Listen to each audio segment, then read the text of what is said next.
Assalamualaikum warahmatullahi wabarakatuh. Waalaikumsalam warahmatullahi wabarakatuh. Alhamdulillah wassalatu wassalamu ala sayyidina Rasulillah sayyidina wa maulana Muhammad ibn Abdullah wa ala alihi wa sahbihi wa mawala. La haula wa la quwwata illa billah, amma ba'du. Bapak-bapak, ibu-ibu, saudara-saudara kaum muslimin rahimakumullah. Pada akhirnya yang gaiblah yang menentukan. Bertahun-tahun ngelancong, emang jodoh seret nggak jadi.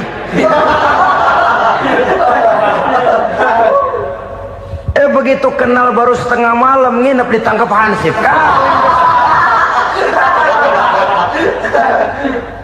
Hal-hal semacam itu kadang-kadang kita berpikir suuzon, gilet, perempuannya cakep banget, lakinya rebek amat. Memang begitulah jodohnya.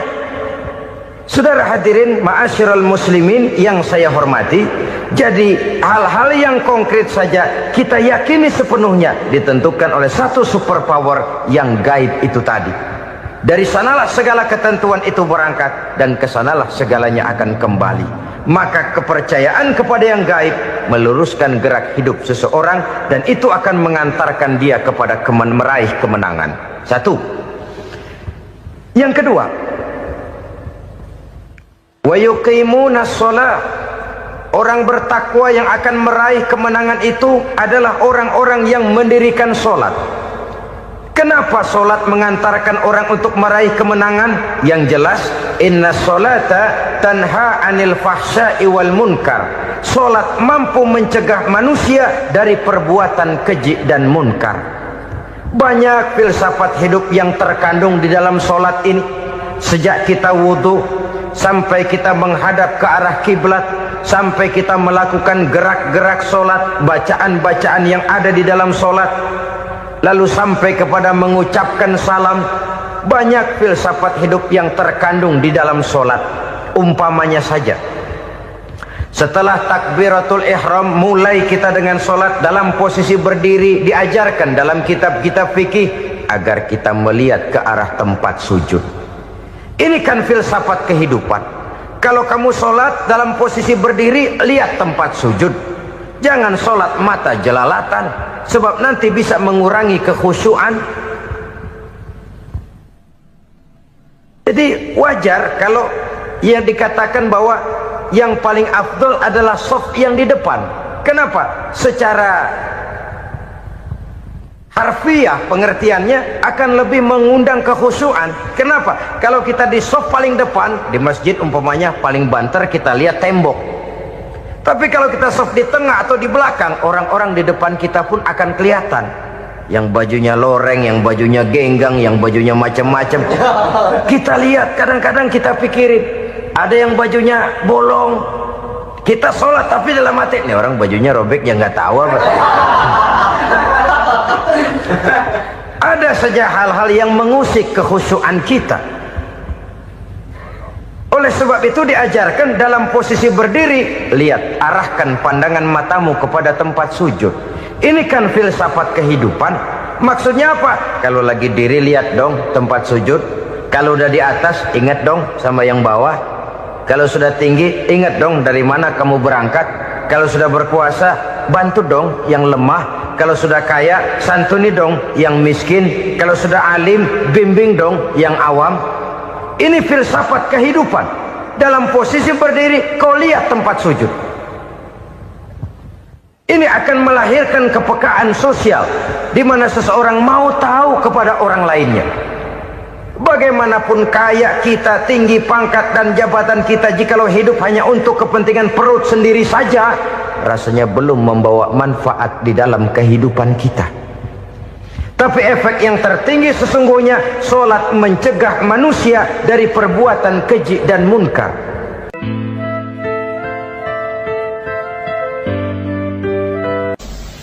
Bapak-bapak, ibu-ibu, saudara-saudara kaum muslimin rahimakumullah. Di dalam kehidupan kita sebagai seorang muslim, minimal 5 kali dalam sehari semalam kita mendengar seruan untuk mendirikan solat yang disebut azan. Ada kalimat menarik di dalam kalimat azan itu, yakni seruan hayya 'alal falah, marilah menuju kepada keberuntungan, marilah meraih kemenangan. Seruan ini adalah kecenderungan dari setiap manusia, apapun warna kulitnya. Artinya, setiap orang dalam hidup selalu ingin meraih dan mencari kemenangan. Kemenangan akan melahirkan kepuasan batin, dan kepuasan batin memberikan kebahagiaan. Sedangkan kekalahan melahirkan penderitaan batin, dan penderitaan batin menjerumuskan seseorang di dalam berbagai bentuk kerugian. Jikalau inilah seruan azan, maka masalahnya ialah apa yang menyebabkan kita meraih kemenangan. Al-Quranul Karim memberikan tuntunan dan ajaran kepada kita bahwa orang-orang yang memperoleh kemenangan itu tidak lain adalah orang-orang yang bertakwa. Hanyalah mereka yang bertakwa kepada Allah Subhanahu wa ta'ala pada akhirnya akan tampil sebagai pemenang. Lalu siapa orang yang bertakwa itu? Dijelaskan dalam awal-awal Al-Baqarah, orang yang bertakwa yang akan meraih kemenangan. Pertama, allazina yu'minuna bil ghaib, yaitu orang-orang yang beriman kepada yang gaib, percaya bahwa ada alam yang gaib, alam yang abstrak, alam yang tidak bisa dijangkau oleh salah satu daripada panca indera kita. Mereka percaya dan beriman kepada adanya malaikat, beriman kepada adanya iblis dan jin, beriman kepada adanya alam kubur, beriman kepada adanya alam mahsyar, beriman kepada adanya alam akhirat, beriman kepada adanya surga dan neraka. Beriman bukan cuma sekedar beriman dalam ucapan bibir saja, tetapi beriman yang nilai iman itu mampu mewarnai gerak dan gaya hidupnya. Iman yang meresap sampai ke tulang sumsum, kemudian memberikan dampak positif di dalam kehidupan manusia. Alam, kita tahu, adalah sesuatu yang selain Allah, dan Allah bukanlah alam. Apapun namanya selain daripada Allah, itu adalah alam. Alam pada hakikatnya terbagi menjadi dua. Ada alam syahadah, alam nyata, alam konkret, alam yang bisa dijangkau oleh salah satu indera kita. Kemudian ada alam ghaib, alam yang tidak bisa dijangkau oleh panca indera kita, alam metafisika, alam abstrak, alam yang wajib kita imani keberadaannya. Kita percaya bahwa malaikat itu ada, kita percaya kepada jin, bahwa jin itu ada, kita percaya kepada adanya iblis dan setan. Bukan percaya kepada iblis dan setannya, percaya bahwa iblis dan setan itu ada.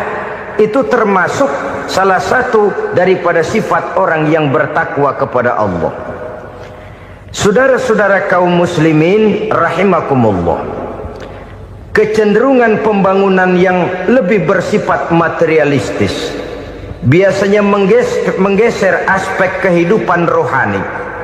Orang berpikir empiri, dan dalam pola pikir yang demikian, maka alam gaib tidak lagi mendapat perhatian. Aspek kehidupan yang bersifat rohaniah malah mulai ditinggalkan. Akibatnya terjadilah kepincangan di dalam kehidupan kita. Pernah ada satu pengalaman pribadi dalam perjalanan kembali ke tanah air. Dalam pesawat di sebelah kanan saya duduklah seorang Jerman namanya Heiner Simonsen. Iseng saya ajak kenalan, saya ajak ngobrol, saya tanya dia. Saya bilang, Mas Henner ini, kalau pesawat yang kita tumpangi ini jatuh ke bawah, kira-kira apa yang bakal terjadi, Mas? Dia bilang, kita semua akan mati. Begitu? Iya. Oke. Apa itu mati? Tanya saya. Dia bilang, untuk tahu apa itu mati, kita harus tahu lebih dahulu apa itu hidup. Saya pikir nih bule bisa ngomong juga. Baiklah kata saya. Apa hidup menurut Anda itu? Oh, hidup itu dia bilang, kalau seluruh anggota badan kita bekerja secara normal. Paru-paru memompa darah secara normal, jantung berdetak secara normal, sel-sel tubuh bekerja secara fit, dan organisme tubuh hanya mau bekerja secara normal. Dia bilang, kalau kita memberi makan yang cukup, menu yang teratur, dan gizi yang lengkap. Saya bilang, kesimpulannya apa, Ner? Dia jawab, hidup adalah dari tangan ke mulut. Life is from the hand to the mouth, kata dia. Hidup adalah dari tangan ke mulut. Jadi masalah hidup tidak lebih daripada masalah isi perut. Orang pergi pagi, pulang sore, peras keringat, banting tulang, perut yang dibelain. Saya bilang, you are wrong. Sampean salah, Ner. Kamu orang Islam bukan? Bukan. Pantas. Kenapa saya salah? Dia bilang, ya jelas salah. Salahnya di mana? Kamu ini manusia. Kalau hidup cuma dari tangan ke mulut, saya bilang, kambing di kampung saya juga begitu pikirannya, Ner. Itu kambing di kampung saya, asal perutnya kenyang, sudah hidup dia. Perkara besok bagaimana, lusa prospeknya macam mana, bulan depan ada apa, kambing nggak pernah mikir. Di kampung saya kambing juga pikirannya begitu. Kamu Kristen ya? Tadinya. Loh kok tadinya, lalu apa sekarang kamu ini? Dia bilang, sekarang saya netral. Saya tidak beragama, tapi saya percaya kepada Tuhan sebagai pencipta alam. Saya ingat benar dia bilang, I haven't any religious, but I believe to God as the creator of the world. Kenapa bisa netral begitu, Ner? Habis saya bingung katanya. Islam bilang Islam baik, Kristen bilang Kristen baik, Hindu Buddha bilang Hindu Buddha baik, semua agama baik. Saya netral sekalian, nggak beragama. Yang penting saya percaya kepada Tuhan. Saya bilang, Ner, kamu ini kayak orang mau beli celana, lalu bingung. Yang satu bilang Levi's bagus, yang satu bilang Blue Jean hebat, yang satu bilang Wool England hebat. Celana ini hebat, celana itu bagus, celana ini hebat. Semua celana bagus, kamu bingung. Akhirnya netral, tidak pakai celana. Itu juga salah. Saya pikir-pikir, kemudian saya melihat bahwa dua pola berpikir Henner ini nampaknya sudah mulai menggejala di lingkungan masyarakat bangsa kita.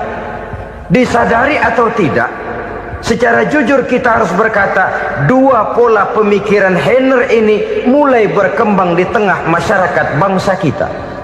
Pertama, pola pikir materialisme. Hidup adalah dari tangan ke mulut. Masalah hidup tidak lebih masalah isi perut. Itu yang perlu dibela, dan disitulah arti kehidupan. Pergi pagi, pulang sore, peras keringat, banting tulang untuk mempertahankan perut. Kalau sudah kemari cara orang berpikir, maka buat apa percaya kepada yang gaib? Untuk apa sholat? Untuk apa puasa? Untuk apa zakat? Untuk apa menghadiri majelis taklim? Tanpa kepercayaan kepada yang gaib, hidup berjalan menurut alur empiris dan materialis. Kalau sudah ke sana cara orang berpikir, biasanya orang lalu cenderung menghalalkan segala cara. Hanyalah orang yang percaya bahwa akhirat ada. Hanyalah orang yang percaya bahwa alam kubur itu ada. Hanyalah orang yang percaya bahwa malaikat itu ada, hidupnya akan lebih terarah dan terkendali. Karena kepercayaan kepada yang gaib yang merupakan fase daripada kehidupan setelah hidup yang sekarang ini, mewarnai gerak pribadi seseorang di dalam dia melakukan kegiatan hidupnya. Pola berpikir materialisme, disadari atau tidak, mulai menggejala di lingkungan masyarakat bangsa kita. Hidup tidak lebih dari urusan tangan ke mulut, mulut ke tangan, tangan ke mulut. Asal perut sudah kenyang, hiduplah sudah. Perkara bagaimana prospek hari yang akan datang, bagaimana akhirat, tidak jadi persoalan. Ini yang oleh Nabi diperingatkan, ad-dunya sijnul mu'min wa jannatul kafir. Dunia adalah penjara bagi orang beriman dan surga bagi orang kafir. Dulu di zaman Belanda hadis ini pernah disalah tafsirkan, disalah artikan, digunakan sebagai senjata untuk mengkebiri dan membuat impoten umat Islam. Sudahlah umat Islam gak usah macam-macam, kata Belanda. Dunia ini kan penjara buat orang Islam, surga buat orang kafir. Di penjara jangan bertingkah.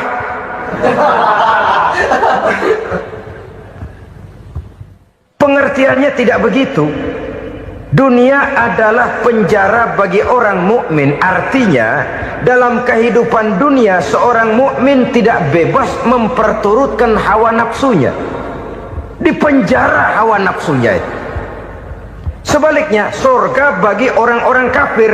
Buat orang kafir, surgalah dunia ini. Mereka bebas memperturutkan hawa nafsunya. Dilarang tidak terlarang, dicegah pun tidak tercegah.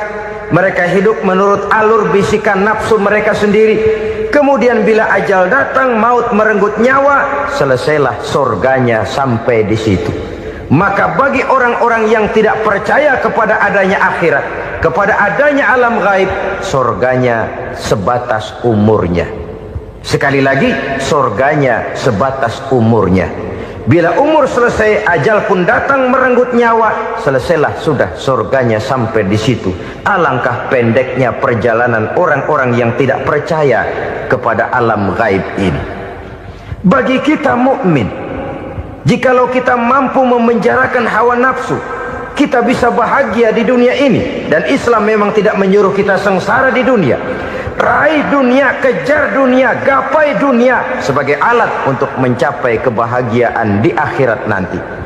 Hidup adalah satu perjalanan panjang yang terbentang sejak kita terlahir dari alam rahim sampai kepada alam akhirat nanti. Andai kata kita gagal meraih kebahagiaan di dunia, toh kita masih punya akhirat. Tapi jangan jadi dalil yang melemahkan semangat. Biarin dah kita di dunia kebelangsat, yang penting akhirat. Akhirnya dunia benar-benar kebelangsat. Bagaimana dunia ini bisa kita raih, dan bagaimana meraih dunia untuk menunjang kepentingan akhirat nanti. Yang kedua, dari pikiran Heiner yang saya lihat menggejala di lingkungan masyarakat bangsa kita, timbulnya manusia-manusia netral. Seolah-olah Tuhan yes, agama no. Sama Tuhan percaya, agama ogah. Tuhan ngangguk, giliran agama godeng. Padahal hampir dalam setiap ayat dalam Quran, kata-kata amanu biasanya bergandeng dengan wa amilus sholihat. Iman dan amal soleh. Ini sebagai isyarat Tuhan dan agama jangan pernah dipisah-pisah. Apabila kita bertuhan, maka kita harus beragama. Apabila kita beragama, maka agama itu harus bersumberkan dari Tuhan yang kita imani itu. Tidak mungkin kita pisah, Tuhan yes, agama no. Sama Tuhan percaya tapi agama bikin sendiri. Sembayangnya cukup bengong 2 jam madep ngulon.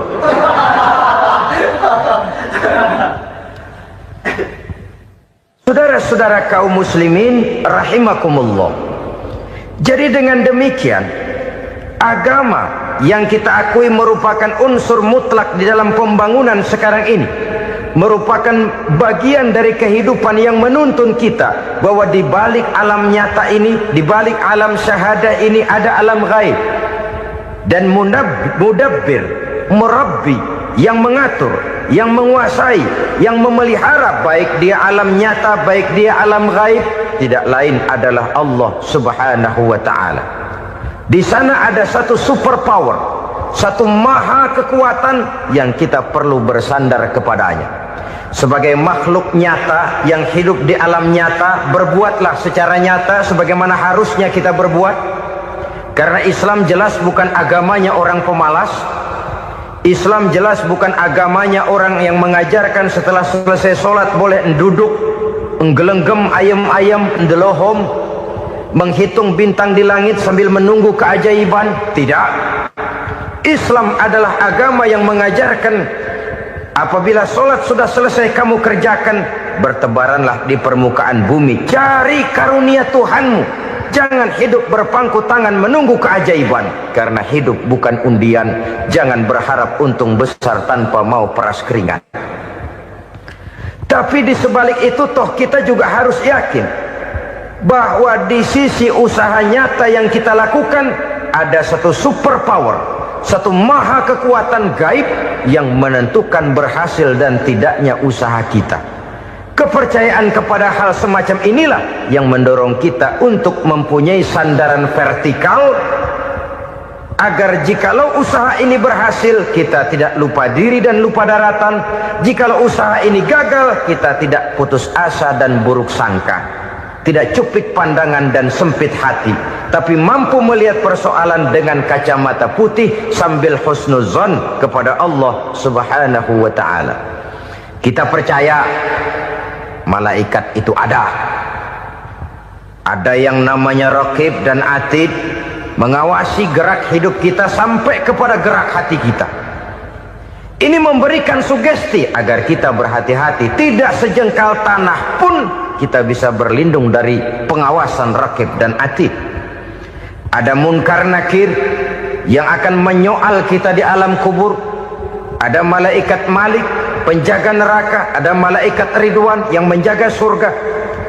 Kita percaya kepada adanya jin, kita percaya kepada adanya setan, iblis. Percaya kepada adanya, bukan mempercayai si setan, si iblis lalu menjadikannya sebagai teman. Tidak. Percaya bahwa mereka itu ada dan merupakan makhluk Allah yang gaib yang diciptakan Allah Azza wa Jalla. Kepercayaan kepada alam gaib memberikan motivasi terhadap gerak lahir manusia, sehingga dengan motivasi kepercayaan kepada yang gaib, gerak lahir jadi lebih terarah, jadi lebih terpelihara.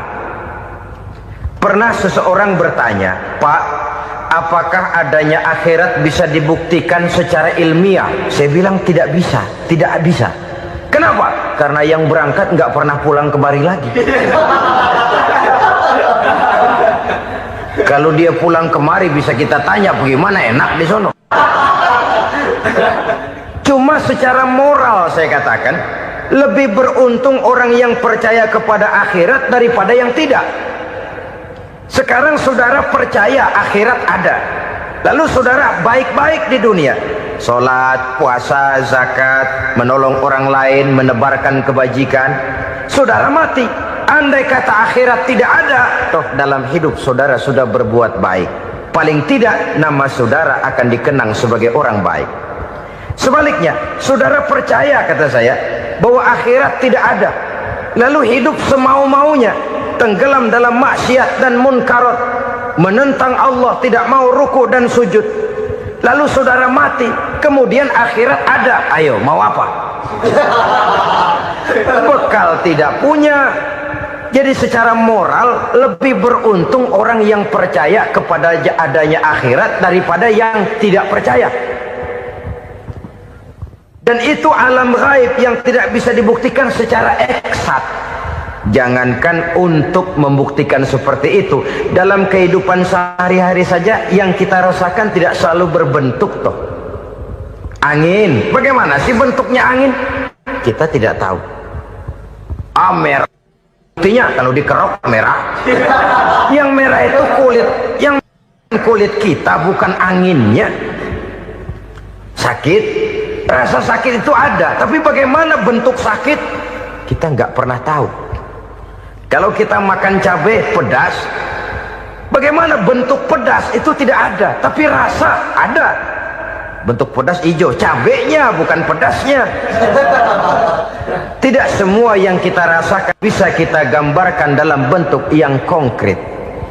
Oleh karena itu, sekali lagi bahwa kepercayaan kepada alam yang gaib mampu memberikan satu sugesti yang menata kehidupan seseorang lebih lurus, lebih terarah, dan lebih terkendali.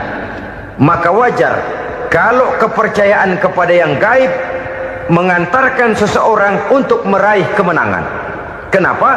Dia percaya kepada yang gaib, bahwa akhirat ada, bahwa alam kubur ada, bahwa pertanggungan jawab itu ada. Maka dia lalu tidak hidup saenae udele dewe, gitu loh.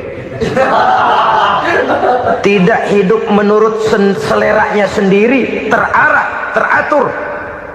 Ini cirinya yang pertama. Orang bertakwa yang akan meraih kemenangan, mereka beriman, mereka percaya kepada yang gaib. Bahkan hal-hal konkret saja selalu berangkat dari yang gaib. Saudara-saudara, para remaja, para pemuda sekarang ini tidak pernah tahu toh siapa yang akan jadi teman hidup saudara. Kita bisa saja ngerancang, mentargetkan, tapi toh akhirnya yang namanya jodoh bukan kekuasaan kita. Rezeki di luar kemampuan kita. Begitu juga ajal, maut, jodoh, ajal adalah contoh-contoh konkret bahwa pada akhirnya yang gaiblah yang menentukan. Bertahun-tahun ngelancong, emang jodoh seret nggak jadi.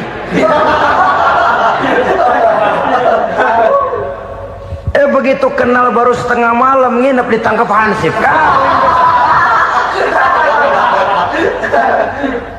Hal-hal semacam itu kadang-kadang kita berpikir suuzon, gilet, perempuannya cakep banget, lakinya rebek amat. Memang begitulah jodohnya. Memang begitulah jodohnya. Saudara hadirin ma'asyiral muslimin yang saya hormati, jadi hal-hal yang konkret saja kita yakini sepenuhnya ditentukan oleh satu superpower yang gaib itu tadi. Dari sanalah segala ketentuan itu berangkat dan kesanalah segalanya akan kembali. Maka kepercayaan kepada yang gaib meluruskan gerak hidup seseorang dan itu akan mengantarkan dia kepada meraih kemenangan. Satu. Yang kedua, wa yuqimuna shalah. Orang bertakwa yang akan meraih kemenangan itu adalah orang-orang yang mendirikan sholat. Kenapa sholat mengantarkan orang untuk meraih kemenangan? Yang jelas, inna sholata tanha anil fahsya'i wal munkar. Sholat mampu mencegah manusia dari perbuatan keji dan munkar. Banyak filsafat hidup yang terkandung di dalam sholat ini. Sejak kita wudhu sampai kita menghadap ke arah kiblat, sampai kita melakukan gerak-gerak sholat, bacaan-bacaan yang ada di dalam sholat, lalu sampai kepada mengucapkan salam. Banyak filsafat hidup yang terkandung di dalam sholat. Umpamanya saja, setelah takbiratul ihram mulai kita dengan sholat dalam posisi berdiri, diajarkan dalam kitab-kitab fikih agar kita melihat ke arah tempat sujud. Ini kan filsafat kehidupan. Kalau kamu sholat dalam posisi berdiri, lihat tempat sujud. Jangan sholat mata jelalatan, sebab nanti bisa mengurangi kekhusyuan. Jadi wajar kalau yang dikatakan bahwa yang paling afdol adalah shaf yang di depan. Kenapa? Secara harfiah pengertiannya akan lebih mengundang kekhusyuan. Kenapa? Kalau kita di shaf paling depan di masjid umpamanya paling banter, kita lihat tembok. Tapi kalau kita shaf di tengah atau di belakang, orang-orang di depan kita pun akan kelihatan. Yang bajunya loreng, yang bajunya genggang, yang bajunya macam-macam. Kita lihat, kadang-kadang kita pikirin, ada yang bajunya bolong. Kita sholat tapi dalam hati, nih orang bajunya robek, ya nggak tahu apa. Ada saja hal-hal yang mengusik kekhusyuan kita. Oleh sebab itu diajarkan dalam posisi berdiri, lihat, arahkan pandangan matamu kepada tempat sujud. Ini kan filsafat kehidupan. Maksudnya apa? Kalau lagi diri lihat dong tempat sujud. Kalau udah di atas ingat dong sama yang bawah. Kalau sudah tinggi, ingat dong dari mana kamu berangkat. Kalau sudah berkuasa, bantu dong yang lemah. Kalau sudah kaya, santuni dong yang miskin. Kalau sudah alim, bimbing dong yang awam. Ini filsafat kehidupan. Dalam posisi berdiri, kau lihat tempat sujud. Ini akan melahirkan kepekaan sosial, di mana seseorang mau tahu kepada orang lainnya. Bagaimanapun kaya kita, tinggi pangkat dan jabatan kita, jikalau hidup hanya untuk kepentingan perut sendiri saja, rasanya belum membawa manfaat di dalam kehidupan kita. Tapi efek yang tertinggi sesungguhnya, solat mencegah manusia dari perbuatan keji dan munkar. Perbuatan keji dan munkar, walaupun kelihatannya mendatangkan uang, membawa keuntungan, tapi itu keuntungan semu, keuntungan sementara. Dengan menipu orang lain kita bisa dapat untung, tapi tidak membawa berkah, dan itu adalah kerugian besar dalam kehidupan kita. Maka untuk meraih kemenangan harus dimulai dengan membentuk kepribadian yang tegar, memiliki sandaran vertikal yang langsung kepada Allah Subhanahu wa ta'ala, dan itu hanya bisa kita tempuh melalui jalur ibadah formal yang sudah ditentukan Allah, yakni solat yang 5 waktu. Untuk memperkuat itu ada solat-solat sunnah, rawatib, nawafil sebagai terminal kontrol cadangan untuk memelihara stabilitas temperatur batin di dalam kita berhubungan dengan zat yang maha gaib, yaitu Allah Subhanahu wa ta'ala. Orang sering bertanya, Pak, itu tetangga saya nggak sholat, duitnya nggak habis-habis, Pak. Nggak sholat tapi mobilnya tambah terus. Nggak sholat tapi usahanya makin maju. Tapi di sisi lain ada orang yang rajin sholat, rezekinya butak bener. Anaknya mana kurus, mana korengan. Saudara hadirin ma'asyiral muslimin rahimakumullah. Harus saya katakan bahwa solat memang bukan untuk cari duit. Solat adalah sandaran vertikal kita kepada Allah. Sedangkan soal rezeki itu berkaitan dengan sifat Allah maha pengasih dan maha penyayang. Allah maha pengasih, siapapun dikasih kalau mau usaha. Allah maha penyayang, tidak semua orang disayang oleh Allah Azza wa Jalla. Dan belum tentu banyak harta itu merupakan nikmat. Mungkin juga istidraj. Artinya istidraj itu dikasih tapi diambulin, kalau bahasa Betawinya. Dikasih tapi diambulin, itu bukan merupakan nikmat sesungguhnya, lebih merupakan azab dari Allah Subhanahu wa ta'ala.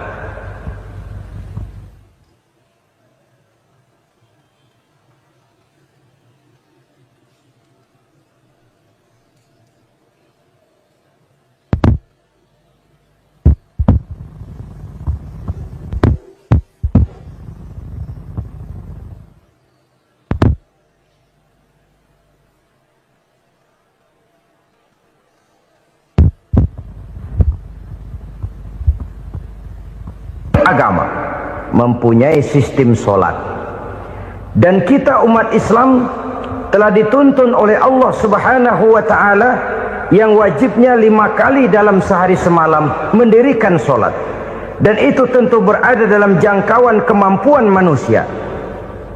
Pada awalnya barangkali kita memang merasa solat itu satu kewajiban, tapi semakin kita hayati makna, manfaat dan filsafat yang terkandung di dalam ajaran solat, semakin sampai kita kepada keyakinan bahwa solat adalah keperluan kita. Sehingga pada waktu tertentu dinilai puncaknya, kita tidak lagi akan berkata saya wajib solat, tapi kita akan berkata saya perlu solat. Kalau kita sudah merasakan itu adalah keperluan kita, nah di sanalah kita baru akan merasakan ruginya kalau hal itu tidak kita laksanakan. Sepanjang kita masih berkata saya wajib sholat, kita akan lebih merasakan dia sebagai beban ketimbang sebagai keperluan. Yang jelas Allah tidak memerlukan ibadah yang kita laksanakan ini. Dengan kata lain, Andai kata satu dunia penuh ini orang tidak ada yang sholat satu pun, Allah tidak akan turun dari jabatan Tuhan. Jangan lalu berpikir kalau kita ngambek se-RW kagak sembahyang Tuhan tekor kali ini ya. Tentu tidak. Itu perlunya kita, bukan perlunya Allah. Dan pada induknya kita akan berkata, saya perlu agama. Kalau secara induk kita sudah memerlukan agama, maka konsep-konsep yang ada di dalam ajaran agama itu pun adalah juga merupakan keperluan kita. Baik dia bernama sholat, baik dia bernama puasa, baik dia bernama zakat, baik dia bernama haji, seluruhnya adalah keperluan kita. Dan sesuatu yang kita perlukan apabila tidak kita laksanakan akan melahirkan kerugian di dalam kehidupan. Jangan heran kalau kita membaca riwayat perjalanan hidup para salafus soleh, orang-orang soleh. Ada yang tahajud sampai 100 rakaat, ada yang sholat malam kakinya sampai bengkak. Kita sekalinya bengkak biri-biri. Ada yang sholat membaca surah dalam Al-Quran sampai khotam Quran. Kok mau? Mereka sudah merasakan itu keperluan. Itu saja soalnya. Satu saat pun jikalau kita merasa bahwa itu keperluan saya, kita pun akan melaksanakan seperti itu. Keperluan saya dalam kehidupan. Inilah yang kedua. Yang ketiga, orang bertakwa yang akan meraih kemenangan itu, wa mimma razaqnahum yunfikun. Mereka membelanjakan sebagian daripada rezeki yang diberikan Allah kepada mereka. Mereka infakkan di jalan Allah. Ada satu dialog menarik. Satu hari seorang anak muda bertemu dengan seorang kakek-kakek yang sudah dikenalnya baik. Bertanyalah anak muda ini, "Kek, umur kakek berapa tahun?" 15 tahun, kata si kakek. "Anak kakek berapa orang?" 1. "Harta kakek berapa banyak?" 15 juta. Si anak muda ini bengong, lalu protes, "Kok kakek bohongin saya?" "Kenapa?" "Saya tahu umur kakek 70 tahun. Kenapa ngaku 15? Saya tahu anak kakek 5. Kenapa bilang 1? Saya tahu kakek miliuner, miliaran uang kakek. Kenapa ngaku cuma 15 juta? Begini, kata si kakek tadi. Benar, umur saya 70 tahun. Tapi dari umur yang 70 tahun itu baru 15 tahun terakhir ini saya merasakan ibadah kepada Allah. Meninggalkan maksiat, jauh dari segala macam munkarat. Maka yang 15 tahun inilah yang benar-benar saya rasakan sebagai umur saya. Benar anak saya 5, tapi yang 4 susah diatur. Cuman 1 rasanya nih yang bakal jadi si buah hati belahan jantung, pelanjut cerita penerus sejarah. Cuma 1 ini yang saya harapkan, yang akan jadi anak soleh, yang akan membuat saya menerima pensiunan pahala. Kalau yang 4 apek dah, nggak ada harapan. Yang 1 nyekek botol melulu. Oh begitu, iya. Lalu kenapa kakek bilang harta kakek cuma 15 juta padahal saya tahu kakek uangnya miliaran, depositonya banyak? Ya karena 15 juta itulah yang saya ingat yang pernah saya belanjakan di jalan Allah. Saya merasa itulah harta saya yang sebenarnya. Yang miliaran yang saya simpan di bank kelak, kalau satu saat saya mati, akan jadi rebutan di antara anak-anak saya. Iya kalau anak saya soleh kayak yang 1 ini. Kalau yang 4 tadi udah tulen dia bakal berantem dah berebut tuh. Jadi 15 juta yang saya belanjakan di jalan Allah inilah yang saya merasakan benar-benar harta saya yang sesungguhnya. Dialog ini patut menjadi bahan renungan kita bersama. Diberikan kita umur 40, 50, 60, 70, 80. Berapa tahun dari umur yang diberikan itu yang jalan mulus, yang kita gunakan untuk melaksanakan ibadah? Banyak harta kita simpan di bank, di lemari, di dompet, di tas. Tapi berapa yang sudah kita depositokan di jalan Allah yang akan menemani kita di hari kita kembali nanti? Maka orang bertakwa yang akan meraih kemenangan, wa mimma razaqnahum yunfikun, mereka membelanjakan sebagian dari rezeki yang diberikan Allah di jalan Allah subhanahu wa ta'ala. Ma'asyiral muslimin rahimakumullah, zahirnya memang kita memberikan kepada orang lain, tapi hakikatnya kita menyimpan untuk diri kita sendiri. Kita memberikan kepada yatim piatu 25.000. Zahirnya kita memberikan si yatim, hakikatnya kan kita cuma nyimpan. Saya berikan, titip kepadamu, ini untuk saya di akhirat. Kau boleh belikan baju, kau boleh belikan untukmu makan, kau boleh bayarkan sekolahmu. Ini untuk saya. Hakikatnya kita nyumbang masjid 1 juta, zahirnya kita berikan kepada panitia masjid, tapi hakikatnya kan cuma titip 1 juta ya, untuk saya di alam kubur nanti. Silakan kau boleh belikan semen, ini uang, belikan besi, belikan pasir. Saya cuma sekedar titip untuk kepentingan saya. Hakikatnya kita cuma sekedar menitip. Sebagaimanapun pada hakikatnya, apapun yang kita miliki dalam kehidupan kan cuma sekedar hak guna pakai, bukan hak milik mutlak. Harta kita, rumah kita, kendaraan kita, kebun kita, pabrik kita, hak guna pakai saja. Hak milik mutlak cuma untuk Allah subhanahu wa ta'ala. Saudara-saudara kaum muslimin rahimakumullah, ini yang ketiga. Kemudian yang keempat, orang-orang bertakwa yang akan meraih kemenangan,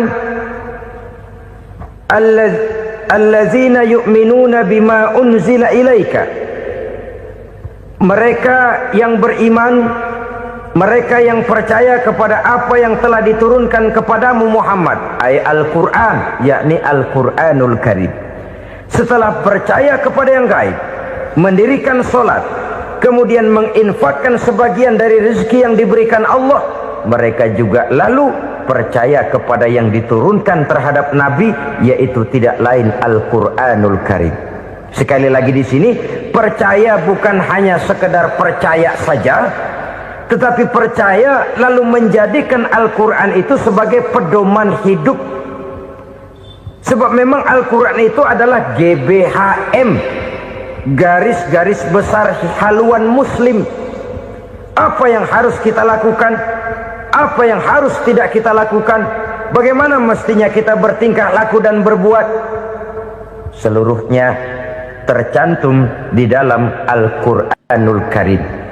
Itu sebabnya ketika satu hari Aisyah ditanya bagaimana akhlak Rasul, beliau menjawab, kana Rasulullah sallallahu alaihi wasallam khuluquhul Quran. Akhlak daripada Rasulullah tidak lain adalah Al-Quran. Jawaban simpel ini memberikan gambaran bahwa keseluruhan daripada konsepsi Quran sudah diterjemahkan dalam kehidupan Rasulullah sallallahu alaihi wasallam. Karena kita tahu akhlak adalah keseluruhan dari gerak hidup manusia. Sejak ia berpribadi, berumah tangga, bertetangga, bermasyarakat, sampai kepada berbangsa dan bernegara, Al-Quran tetap memberikan sentuhan nilainya. Oleh karenanya, orang-orang yang bertakwa adalah orang-orang yang menjadikan Al-Quran sebagai pedoman dalam kehidupannya. Dan kita yakini Al-Quran diturunkan kepada Nabi Muhammad bukan merupakan produk Nabi Muhammad. Isi dan redaksinya langsung dari Allah subhanahu wa ta'ala. Kemudian cirinya yang kelima, orang bertakwa yang akan meraih kemenangan itu, wa ma unzila min qablika, tidak hanya sekedar percaya kepada yang diturunkan terhadap Nabi Muhammad yaitu Al-Quran, mereka juga percaya kepada apa yang pernah diturunkan kepada para nabi, kepada para rasul sebelum Nabi Muhammad. Percaya kepada adanya suhuf, percaya kepada adanya Taurat, percaya kepada adanya Injil, percaya bahwa Allah dahulunya sudah menurunkan Taurat kepada Musa, percaya bahwa Allah sudah menurunkan Injil kepada Isa, percaya Injil ada, Taurat ada, diturunkan Allah untuk Isa dan Musa, tetapi tidak wajib mengamalkannya karena kita sudah diberikan Al-Quranul Karim. Ini yang perlu saya garis bawahi. Kita percaya Allah telah menurunkan Injil dahulu kepada Isa. Kita percaya bahwa Allah telah menurunkan Taurat dahulunya kepada Nabi Musa. Kadang-kadang ini dijadikan dalih, dikacaukan pengertiannya.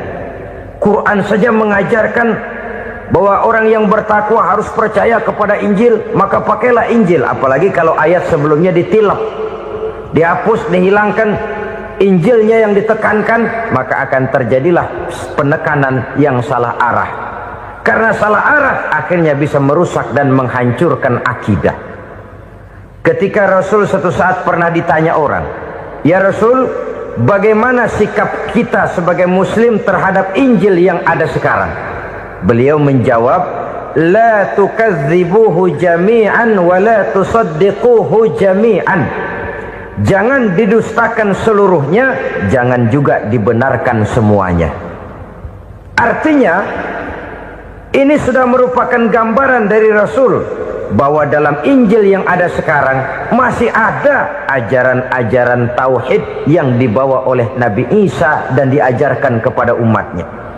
Tapi juga dalam Injil yang sekarang ini sudah terkena intervensi dan investasi manusiawi. Karena itu Rasul menyimpulkan, la tukadzibuhu jami'an wa la tusaddiquhu jami'an. Jangan didustakan semua, jangan dibenarkan seluruhnya. Kita memang percaya Allah telah menurunkan Injil kepada Nabi Isa dulu, tapi kita tidak wajib mengamalkan Injil. Kita percaya Allah telah menurunkan Taurat kepada Nabi Musa, tapi kita tidak wajib mengamalkan kitab ajaran Taurat. Yang wajib kita percayai dan kita amalkan hanyalah Al-Quranul Karim. Kenapa? Oleh karena baik yang ada di dalam Taurat, baik yang ada di dalam Injil, tentu tercakup di dalam Al-Quran sebagai kitab terakhir yang diturunkan oleh Allah Subhanahu wa Ta'ala. Dan itu wajar. Kalau seorang pejabat mau mengeluarkan satu keputusan baru, tentu dia harus meninjau keputusan-keputusan lama. Andai kata dianggap tidak berlaku, dianggap tidak relevan lagi, maka keputusan-keputusan lama itu tentu sudah dianggap tidak berlaku. Sebagian daripada aturan-aturan dalam keputusan lama yang masih dianggap relevan tercantum dalam keputusan baru yang wajib diamalkan. Begitulah hubungannya antara Al-Quran, Taurat, Zabur, dan Injil. 4 kitab samawi yang diturunkan Allah masing-masing kepada Zabur untuk Nabi Daud, Taurat untuk Nabi Musa, dan Injil untuk Nabi Isa alaihi wassalatu wassalam. Ketiga-tiga kitab itu kita percayai adanya. Kita yakini Allah telah menurunkan Zabur, Taurat, dan Injil. Tapi kita tidak wajib mengamalkannya. Yang wajib kita mengamalkannya sekarang ini tidak lain hanyalah Al-Quranul Karim saja. Karena ia mencakup apa yang ada di dalam Zabur, apa yang ada di dalam Taurat, dan apa yang ada di dalam Injil. Keotentikannya bisa dipertanggungjawabkan. Ya, tapi kan Nabi Muhammad sudah mati 14 abad yang lalu, dan di zaman beliau Al-Quran kan belum dikodifikasikan, belum ditulis. Bagaimana keotentikannya bisa dipertanggungjawabkan? Mudah saja. Allah berjanji, inna nahnu nazzalna dzikra wa inna lahu lahafizun. Kami yang menurunkan Al-Quran dan kami yang akan menjaga dan memeliharanya. Allah turunkan Quran, Allah menjaganya. Bagaimana cara Allah menjaga Al-Quran itu? Banyaknya orang-orang yang hafaz Al-Quran. Hafaz Al-Quran 30 juz, 114 surah, 6.666 ayat. Sehingga jangankan satu kata, jangankan satu ayat, satu kalimat saja berubah sudah akan timbul reaksi dan mudah dimengerti. Kenapa?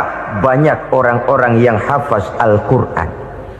Sedangkan pada setiap akhir tahun biasanya malaikat Jibril selalu mengadakan checking terhadap ayat-ayat yang diturunkan pada waktu itu. Di zaman Nabi sendiri sudah ada usaha kodifikasi. Dan yang lebih luar biasa lagi, sampai hari ini tidak seorang pun mampu membuat satu ayat saja semacam Al-Quran. Ke bahasa manapun dia diterjemahkan, naskah aslinya tetap ikut, rujukan dasarnya tetap ada. Berdasarkan itu, maka tidak mungkin terjadi penyelewengan terhadap atau pemalsuan terhadap ayat-ayat Al-Quranul Karim. Kesuciannya, keotentikannya, kemurniannya bisa dipertanggungjawabkan. Ma'asyiral muslimin rahimakumullah. Oleh karenanya, konsepsi dasar daripada ajaran Islam ini memang tidak lain adalah Al-Quran dan Sunnah. Isi daripada agama Islam yang merupakan iman, Islam dan ihsan, konsepsi dasarnya tidak lain adalah Al-Quran dan Sunnah Rasulullah Sallallahu Alaihi Wasallam. Maka yang kita perlukan sekarang ini adalah terjemahan Al-Quran di dalam kehidupan kita. Dengan demikian, maka gaya kehidupan yang lebih Qurani itulah yang kita dambakan. Kita perlu memang terjemahan Quran dalam bahasa Inggris, dalam bahasa Belanda, dalam bahasa Jepang, tapi yang lebih kita perlukan adalah terjemahan Quran di dalam kehidupan kita. Konsekuen, tidak memanipulasi, ringan sama kita jinjing, berat sama kita pikul. Jangan kalau lempengan ayat Quran tuh kira-kira enak diamalin, keras teriakan kita. Giliran kira-kira ayat Quran itu mukul kepala kita sendiri, diam kita. Itu ciri yang pernah disindir Allah dalam awal-awal Baqarah juga itu. Ciri beragamanya orang yang munafik. Kullama adha'a lahum masyawfi, kata Allah. Wa iza azlama alaihim qamu. Apabila terang mereka jalan, apabila gelap mereka berhenti. Artinya, kalau kira-kira di Islam nguntungin, rame-rame pada teriak Islam. Tapi ketika diminta untuk berjuang, ketika dituntut untuk berkorban, rame-rame mengundurkan diri. Nasib agama tidak ubahnya seperti daun pisang yang dikait orang di tepi jalan lantaran tak berpayung di ketika hari hujan. Manakala hujan usailah sudah, daun itu pun dicampakkan di tepi jalan, diinjak pula orang nan lalu. Artinya, orang menjadikan agama cuma sebagai lipstick, decoration only, tidak konsekuen. Hanya pada saat-saat kelihatannya Islam membawa keuntungan, rame-rame orang teriak-teriak tentang Islam. Tapi jikalau diminta berjuang, jikalau dituntut untuk berkorban, biasanya rame-rame juga mengundurkan diri. Jangan heran kalau mayoritas hitungan kita, tapi minoritas peranan kita. Kuantitas kita dalam jumlah, tapi dalam kualitas kita lebih sering jadi penonton daripada jadi pemain. Padahal itu sangat tidak boleh terjadi. Umat Islam di Indonesia harus bangkit. Umat Islam di Indonesia harus sadar akan keberadaannya. Tidak boleh hanya jadi penonton berpangku tangan. Karena memang agama kita juga mengajarkan untuk konsekuen di dalam menjabarkan ajaran-ajaran daripada agama kita.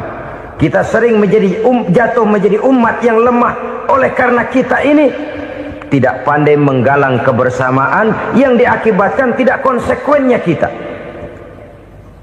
Diistilahkan bahwa umat Islam di dalam menggalang kebersamaannya itu harus seperti orang main sepak bola. Saudara-saudara kan tahu orang main sepak bola itu. Orang main sepak bola, kalau pertandingan belum dimulai sih silakan saja kumpul di luar lapangan, atur strategi yang baik. Tapi kalau pertandingan sudah dimulai, turun ke lapangan hijau, jangan kumpul terus. Ada sepak bola gotong royong, mundur-mundur rame-rame, depan ke depan kumpul melulu mainnya. Kalah. Orang main sepak bola itu ya harus ada penyerang tengah, harus ada penjaga gawang, harus ada strikernya, harus ada kiri luarnya, kanan dalamnya yang jadi backnya. Posisi boleh bermacam-macam, tapi yang penting saling ngoper untuk menggolkan gawang lawan. Begitulah umat Islam ini. Boleh ada yang jadi pejabat, boleh ada yang jadi pengusaha, boleh ada yang jadi petani, silakan ada yang jadi seniman, ada yang jadi penyair, ada yang jadi artis sekalipun. Tapi kalau sudah berhasil menguasai bola, jangan lupa operannya. Operan itu yang langka. Kita ini muslim kadang-kadang kalau sudah memegang menguasai bola, kalau belum mau mampus, belum mau ngoper. Nanti kalau sudah nggak punya bola, baru mau ngoper. Kalau sudah dengar-dengar mau dekat pensiun, baru mau jihad, baru mau berjuang, baru mau ngurus pesantren. Tanda tangan sudah tidak laku, memo sudah tidak dihargai, baru mau berjuang.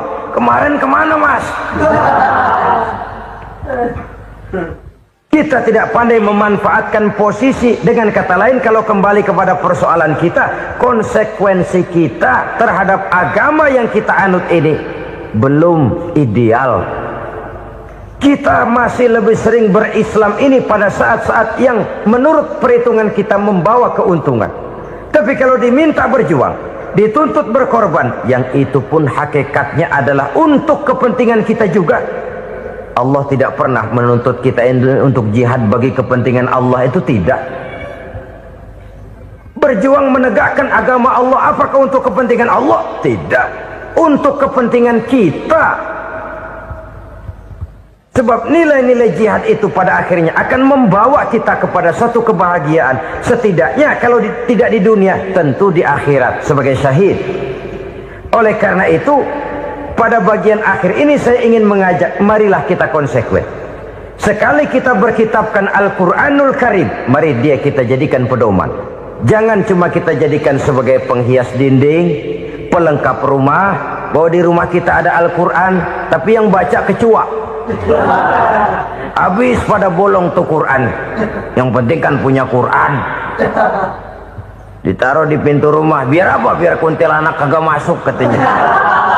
Ya apa itu nasib Quran, cuma kerjanya jaga pintu, ngusir kuntilanak, ngusir memedi. Bagaimana kita hidup menurut tuntunan Al-Quran? Kadang-kadang tidak pernah menjadi masalah bagi kita. Maka bagaimanakah Al-Quran akan mungkin membawa keberkahan dalam hidup kalau ajarannya kita injak-injak dalam keseharian kita?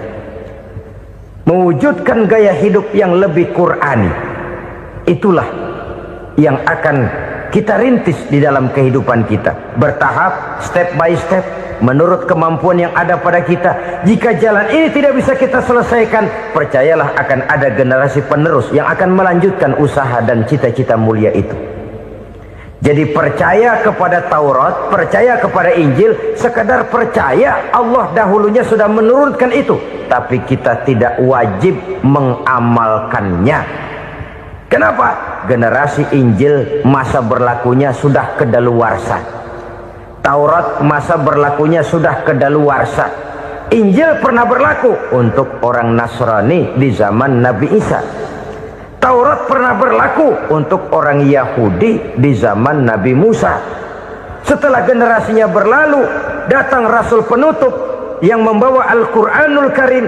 Maka Al-Quran itulah yang berlaku menjadi pedoman sampai hari akhir nanti.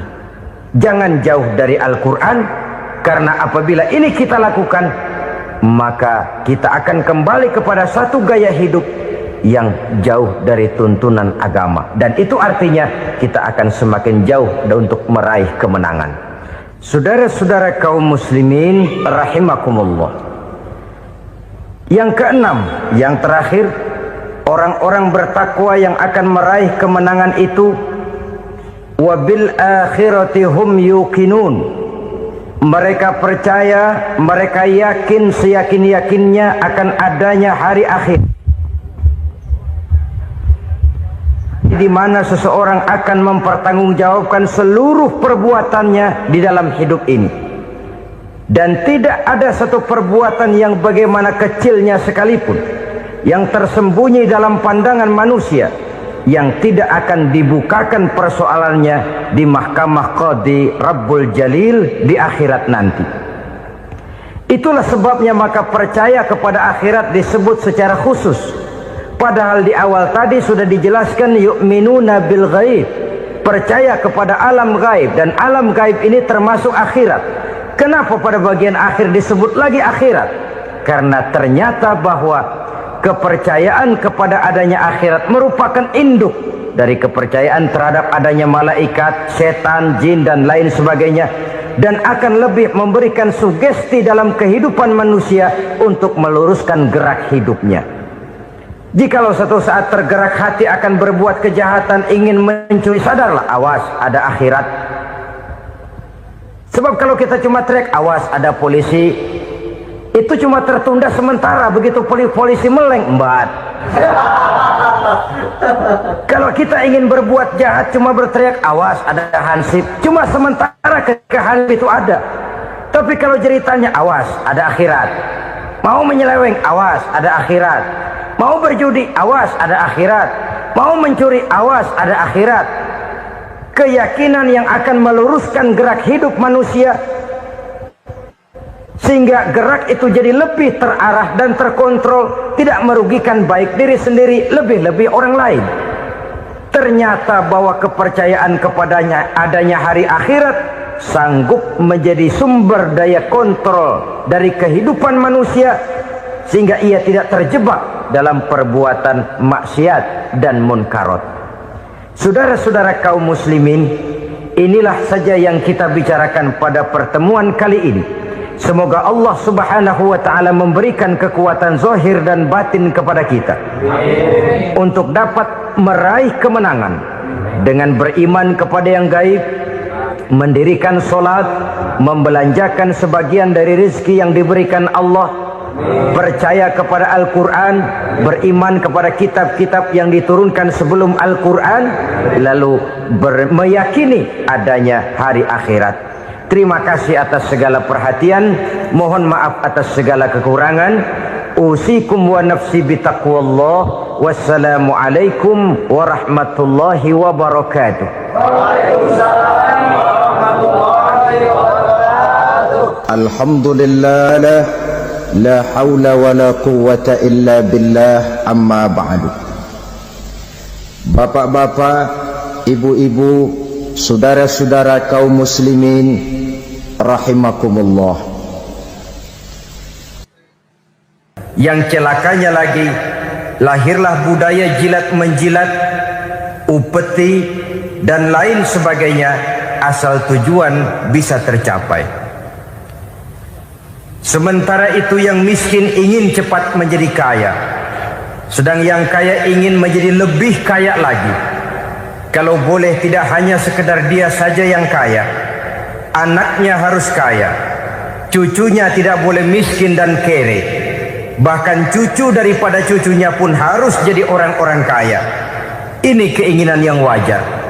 Setiap orang tua tentu tidak ingin meninggalkan anak cucunya dalam keadaan miskin dan terlunta-lunta.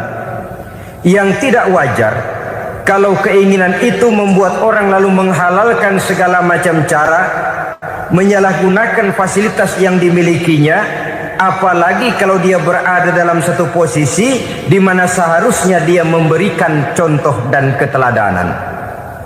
Maka akibatnya timbullah krisis wibawa, yang dari krisis wibawa ini mengendorlah disiplin. Sesungguhnya orang lalai, orang tidak mau berdisiplin karena di mukanya, di matanya, dalam pandangannya tidak ada lagi orang yang dianggapnya berwibawa. Dan wibawa itu hilang oleh karena orang merasa tidak ada keteladanan yang patut dijadikan contoh dalam kehidupannya. Inilah sesuatu yang kurang dirasakan di zaman kita sekarang ini. Bukan kurangnya teori, bukan kurangnya segala macam kaedah dan dalil, tetapi yang kita rasakan sekarang ini kurangnya contoh dan keteladanan dari orang-orang yang seharusnya memberikan contoh dan keteladanan itu. Berangkat dari sejarah dan kehidupan Rasulullah sallallahu alaihi wasallam, keberhasilan yang beliau peroleh, salah satu dasar utamanya ialah satunya kata dan perbuatan. Tidak bermental ganda, tidak bermain minyak di atas air, tidak menggunting dalam lipatan. Lidahnya adalah hatinya, ucapannya adalah perbuatannya, dan apa yang beliau ajarkan kepada orang lain, beliaulah pelaksana pertamanya. Saudara-saudara kaum muslimin rahimakumullah. Sementara itu pada sisi lain, yang miskin ingin cepat menjadi kaya, maka ia terjebak dalam prinsip tujuan menghalalkan cara apapun saja dilaksanakan asal dia bisa segera menjadi kaya.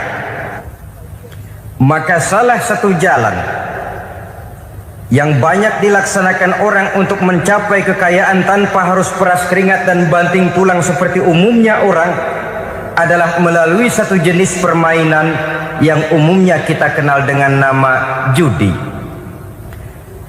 Ada dua bentuk dan pola daripada judi.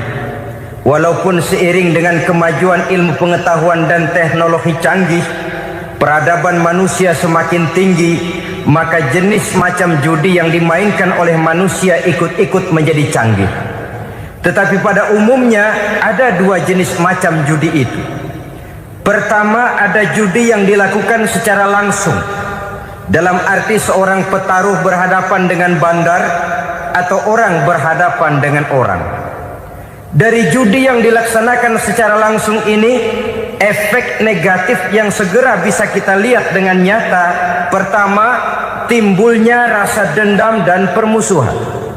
Walaupun orang nampak duduk berhadap-hadapan, walaupun kelihatannya mereka tertawa satu sama lain, tapi yakinlah itu cuma sekedar kulit saja. Pikiran yang ada dalam benak tiap-tiap orang yang terlibat dalam perjudian tidak lain ialah bagaimana saya bisa mengalahkan lawan main saya. Akibatnya tentu bisa kita pastikan akan timbullah dendam dan permusuhan bagi yang kalah, akan timbullah rasa sombong dan menganggap remeh orang lain bagi yang menang. Yang kedua, lalainya orang kepada apa yang menjadi tanggung jawab dan kewajibannya. Orang bisa lupa kepada anak dan istri. Kalau kepada anak dan istri saja sudah bisa lupa, apalagi kepada yang lain. Sebab anak dan istri memang merupakan bagian daripada kehidupan kita. Konon lagi saudara, konon lagi keluarga yang lain, anak istri saja bisa terlupakan oleh penyakit dan permainan yang bernama judi ini. Yang ketiga, hilangnya rasa sayang kepada harta. Harta yang didapatnya dengan peras keringat dan banting tulang. Mungkin pergi pagi dan pulang sore. Setibanya dia di meja judi, apalagi uang tadi sudah bertukar dengan dalam bentuk koin, maka rasa sayang kepada harta itu tidak akan pernah ada lagi. Tetapi saudara-saudara, bagaimanapun juga, judi dalam artian langsung semacam ini hanya melibatkan orang-orang tertentu. Artinya selektif. Ada judi yang lebih berbahaya daripada jenis ini, perjudian massal. Taruhlah roulette dan kasino itu judi. Tetapi judi jenis roulette dan kasino ini bahayanya hanya untuk orang-orang tertentu yang memang sudah mapan, kelompok elit. Masa iya bocah angon di kampung main roulette? Apa ia yang tinggal di pinggir kali kenal kasino? Ya entahlah kalau kasino Prambos ya. Dari judi massal semacam ini lahirlah penyakit yang dinamakan tulul amal. Tulul amal, orang yang terlalu panjang angan-angan. Bukan tidak boleh orang bercita-cita, sebab cita-cita itu perlu. Katanya manusia tidak makan masih bisa hidup 1 bulan lebih. Manusia tidak minum masih bisa hidup 3 hari lebih. Tapi manusia tidak punya cita-cita 1 jam pun dia tidak akan bisa hidup. Karena faktor yang membuat kita bergairah menghadapi kehidupan, faktor yang mendorong kita untuk tetap berusaha dan tegar menghadapi resiko, karena adanya cita-cita di dalam kehidupan kita. Tetapi cita-cita tanpa direalisir dengan usaha, cita-cita yang tidak berangkat dari kemampuan yang ada, pada akhirnya hanya akan merupakan cita-cita yang mengawang, tidak akan terwujud dalam kenyataan dan akan membentuk manusia menjadi orang yang tulul amal, panjang angan-angan, terlalu muluk keinginan, tidak berangkat dari kemampuan dan kesanggupan yang ada pada dirinya sendiri. Maka penyakit inilah yang telah menghasilkan dan melahirkan penghayal-penghayal kelas berat, tukang-tukang ngelamun kelas tinggi yang hidup di angkasa luar. Dan sejarah belum pernah mencatat ada orang menjadi kaya karena judi, itu belum pernah. Saudara lihat saja orang kaya yang namanya Adnan Khashoggi, orang kaya yang namanya Henry Ford, orang kaya yang namanya Aristotle Onassis, orang kaya yang namanya David Rockefeller. Itu seluruhnya menjadi kaya bukan karena mereka terlibat dalam perjudian, tapi karena kerja keras, peras keringat, banting tulang. Dan itu dimulai sejak mereka masih remaja. Sehingga banyak orang besar yang mulai pekerjaannya dengan menjual koran. Artinya berangkat dari A. Banyak pengusaha mobil yang memulai pekerjaannya dari tukang cuci mobil, tapi lalu bertahap dan tegar menghadapi kenyataan, sehingga proses demi proses dia hadapi dengan tegar, dengan tabah, dengan sabar, dengan ulet, sampai kepada membuahkan hasil. Kita ingin pintas, kayaknya mau, usahanya tidak mau, senengnya mau, peras keringatnya tidak mau. Ini tentunya akan melahirkan kontradiksi di dalam kehidupan. Maka dari jenis perjudian massal semacam ini lahirlah penyakit tulul amal, panjang angan-angan, terlalu muluk cita-cita. Bayangkan saja kalau ini terjadi secara massal, menimpa nasib rakyat kita di pedesaan yang jauh dari keramaian. Tiap hari mereka dinina-bobokkan oleh gambaran tentang akan diperolehnya uang dalam jumlah yang banyak dengan angka nol yang berentet. Tiap hari mereka melihat angka-angka itu. Mereka lambat laun akan terseret dalam arus tulul amal ini. Panjang angan-angan, muluk cita-cita, hanya dengan mengandalkan meja perjudian. Akibatnya timbul penyakit yang kedua, yang ketiga, yaitu malas berusaha. Orang kalau sudah terlalu asik berkhayal, menghitung bintang di langit, malas berusaha. Kalau ada temannya kerja jadi buruh kasar, bawa hasil yang merupakan jeripaya dan peras keringat dia, 1 minggu bergaji 10-15 ribu, diketawain.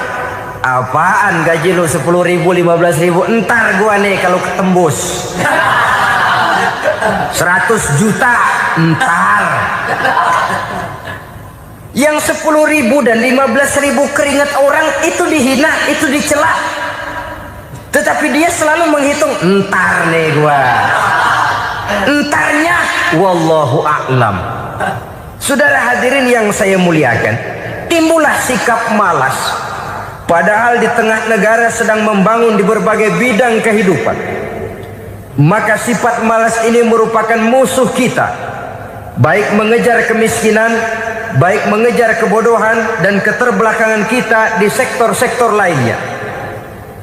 Alangkah akan terganggunya roda pembangunan di negara kita ini jikalau sebagian besar rakyat dihinggapi oleh penyakit malas, yang malas ini dilatar belakangi oleh penyakit tulul amal, terlalu muluk angan-angan, yang angan-angan ini dinina-bobokkan oleh keinginan untuk mendapatkan untung yang besar tanpa peras keringat dan banting tulang.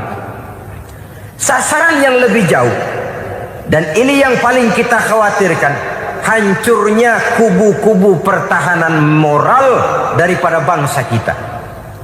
Kita sependapat bahwa lebih penting daripada membangun jembatan adalah membangun manusia yang membangun jembatan. Bahwa lebih penting daripada mengaspal jalan raya adalah membangun mental manusia yang melaksanakan pengaspalan itu. Dengan kata lain, membangun dan mempersiapkan manusia pembangunan. Tanpa itu, maka saya merasa khawatir kalau nanti kita tidak akan sampai kepada target yang kita harapkan oleh karena kandas di tengah jalan. Saudara-saudara kaum muslimin rahimakumullah, Islam sebagai agama yang mengajarkan manusia untuk berusaha dan mengeluarkan segala kemampuan untuk melaksanakan segala usahanya itu, sangat membenci sifat malas, sangat membenci sifat tulul amal atau panjang angan-angan. Dan oleh karena judi melahirkan dua sifat itu, Islam sangat menganjurkan pengikutnya untuk menjauhi segala macam jenis perjudian, baik yang terang-terangan maupun yang dilakukan secara samar-samar, tidak ketara, judi canggih sesuai dengan canggihnya teknologi daripada manusia itu sendiri. Ini adalah penyakit yang meracuni masyarakat manusia dari sejak berpribadi, bertetangga, berumah tangga, sampai kepada berbangsa dan bernegara. Dan kasus-kasus yang timbul sudah cukup banyak, yang tidak mungkin lagi kita katakan hanya sekedar bersifat kasuistis, bersifat kasus-kasus kecil saja. Sebelum riaknya naik ke permukaan, marilah kita membuat benteng untuk masing-masing pribadi muslim memelihara dan menjaga diri, jangan terseret dalam permainan yang bernama judi, apapun bentuknya, bagaimanapun cara dan ragamnya. Karena jelas bahayanya lebih besar daripada manfaatnya. Taruhlah kita barangkali kemarin-marin hanyut dalam arus perjudian, tetapi hendaknya kita bisa mengambil pelajaran bahwa seorang mukmin adalah seorang yang apabila dia melakukan kesalahan, dia segera sadar, dijadikannya pelajaran untuk tidak diulanginya lagi pada masa-masa yang akan datang. Dengan sikap semacam itu, kita tidak lagi akan mengulangi kesalahan-kesalahan lama, dan grafik kehidupan kita dari hari ke hari akan makin menunjukkan hal-hal yang baik dan positif adanya. Saudara-saudara kaum muslimin rahimakumullah, kalau ABRI masuk desa, rakyat beruntung. Kalau jaksa masuk desa, rakyat bahagia. Kalau koran masuk desa, rakyat ikut jadi cerdas. Tapi kalau judi masuk desa, rakyat kiamat. Pembangunan akan terbengkalai, roda perekonomian akan lesu. Karena mestinya orang membelanjakan uang untuk sesuatu yang dia perlukan, akhirnya dia belanjakan untuk sesuatu yang dia tidak perlukan, karena gambaran, khayalan akan mendapat keuntungan yang jauh lebih besar lagi. Padahal istilah orang-orang tua kita dulu, lebih baik makan singkong betulan daripada makan roti ngimpi. Artinya uang yang 1.000-2.000 rupiah itu lebih baik dibelikan beras, dimasak, makan bersama anak dan istri, terasa nikmat dan halalnya, ketimbang beli kertas lalu ngelamun, menghayal, menghitung yang bukan-bukan. Itu kertas dibolak madep ulon, dibolak madep mudik, diputar sana, diputar sini, akhirnya palanya ikut muter. Kira-kira apa yang cocok? Masih belum puas, kertas dilihat orang gila ditanyain. Sudah tahu waras, orang gila yang ditanya. Masih belum puas, nanya orang gila, tidur di kuburan. Allahu Akbar. Padahal di rumahnya tempat tidurnya empuk, anget, nggak ada nyamuk. Kuburan, tidur di kuburan. Dampak-dampak negatif yang semacam ini pada gilirannya mau atau tidak mau akan menyeberang kepada garis akidah, membahayakan dan mengancam nilai-nilai tauhid yang kita miliki. Sudah kertas dibolak-balik, tidak puas, orang gila ditanya. Orang gila ditanya belum maram, tidur di kuburan. Barangkali ada bisikan. Saudara hadirin yang saya muliakan, memang walaupun wahyu sudah berhenti, tapi Allah masih memberikan ilham kepada hamba-hambanya yang dikehendakinya. Tetapi ilham itu bentuknya positif. Kalau saudara pagi-pagi berniat, tahu-tahu datang pikiran nanti malam mau ngaji, itu namanya ilham. Kalau saudara sedang merenung, tahu-tahu datang pikiran, saya mau sedekah, itu namanya ilham, bentuknya positif. Tapi kalau ngelamun, tahu-tahu datang pikiran nomor sekian sekian sekian pasang, itu bukan ilham, itu belis. Saudara hadirin yang saya muliakan, tidak puas tidur di kuburan, cari yang lebih paten lagi, dukun ditanya. Nah, saya ingin menuduhkan persoalan. Apa tidak boleh orang ziarah kubur? Apa tidak boleh orang pergi ke dukun? Ini dalam kaitannya dengan judi, karena ini penyakit yang sudah merajalela, mewabah di kalangan masyarakat kita di lapisan yang bawah ini. Saudara hadirin yang saya muliakan, ziarah kubur bukan saja boleh, malah dianjurkan oleh Nabi. Tetapi ziarah kubur yang dianjurkan oleh Nabi itu dengan tujuan pertama, agar orang ingat kepada mati. Kafa bil mauti wa'izah, kata Nabi. Cukup dengan mengingat mati menjadi pelajaran bagi kamu semua. Maka etikanya diajarkan, kalau saudara ziarah kubur, sampai di depan pintu kubur itu kan, Assalamualaikum ya ahlal kubur wa inna insyaallahu bikum lahikun. Kami satu saat insya Allah pasti akan menyusul kamu. Kalau kamu sekarang berbaring di sini, satu saat kami akan berbaring di sini. Ziarah kubur mengingatkan orang kepada mati. Orang yang ingat kepada mati, gaya hidupnya lain dengan orang yang tidak ingat mati. Nah, orang kalau nggak ingat mati, gaya hidupnya nggak terkontrol. Kalau dia berkuasa, Fir'aun, itu nggak ingat mati. Kalau dia kaya, Korun. Sudah gambarannya nggak merupakan gambaran-gambaran yang baik.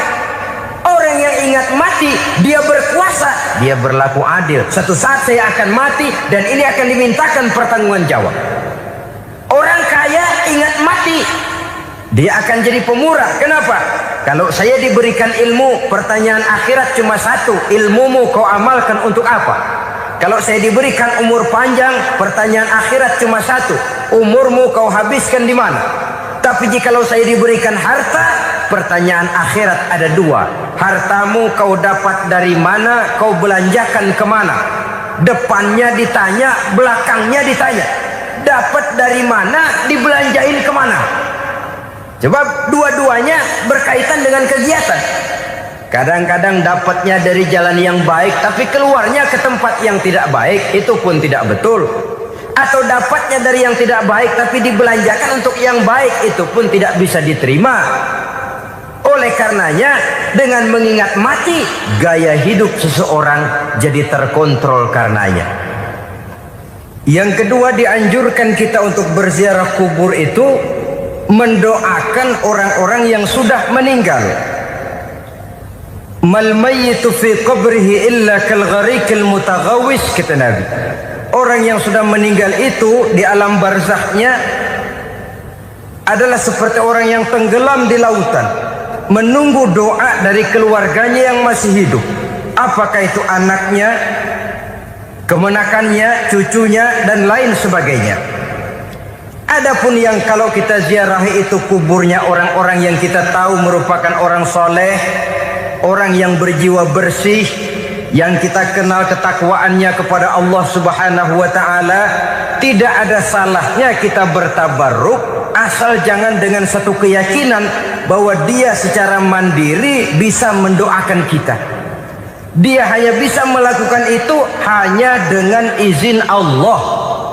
Nah, umumnya orang kalau sudah ziarah ke kubur-kubur keramat itu Allahnya kelupaan.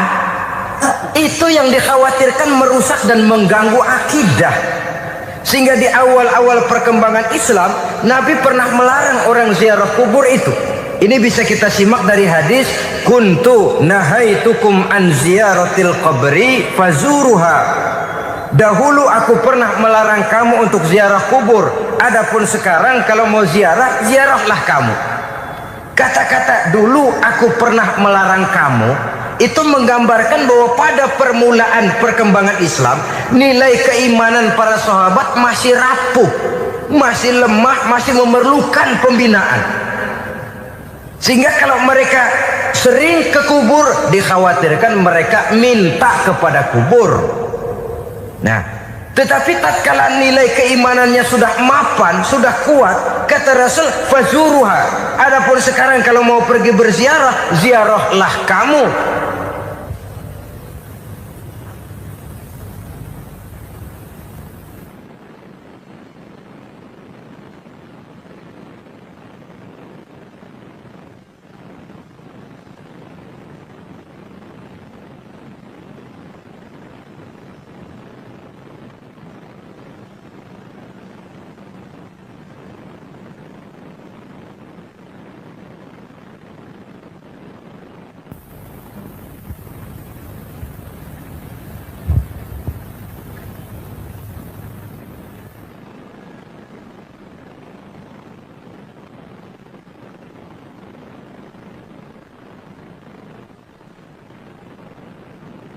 Saudara hadirin yang saya muliakan, jadi jangan melupakan Allah.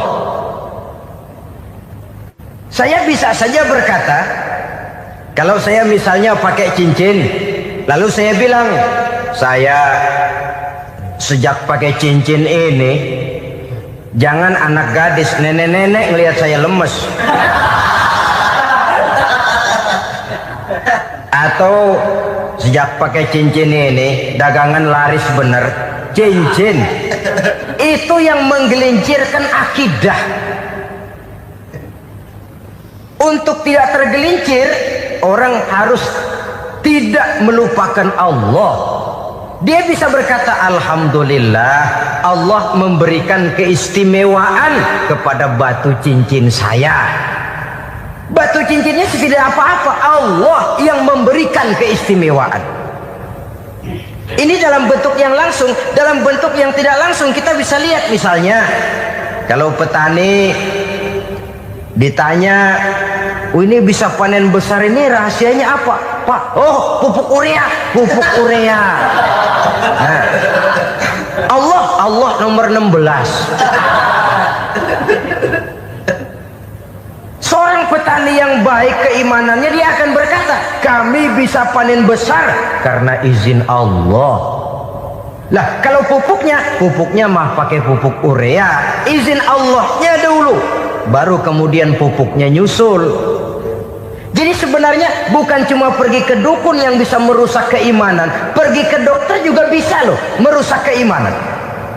Kalau berkeyakinan bahwa dokter itulah yang memberikan sembuh, kenapa akidah saudara tidak tergelincir karenanya? Dokter hanya memberikan obat dan resep, sembuh itu datangnya dari Allah. Ini yang diungkapkan lewat lisan Nabi Ibrahim alaihissalam, wa iza maridtu fahuwa yashfini. Apabila aku sakit, dialah Allah yang memberikan sembuh. Memberikan sembuh. Jangan juga menyalahartikan ayat ini. Ada ayat begini sakit terus nekat. Udah nggak usah berobat dah, memang penyakit dari Tuhan. Ntar waktunya baik ya baik dah. Udah ampek terus dah. Orang yang berobat saja belum tentu sembuh, apalagi yang tidak berobat. Sama juga orang nggak sembahyang kita ajakin ngotot, lu juga yang sembahyang belum tentu masuk surga katanya. Lah yang sembahyang belum tentu masuk surga, bagaimana cengoran lu yang nggak sembahyang?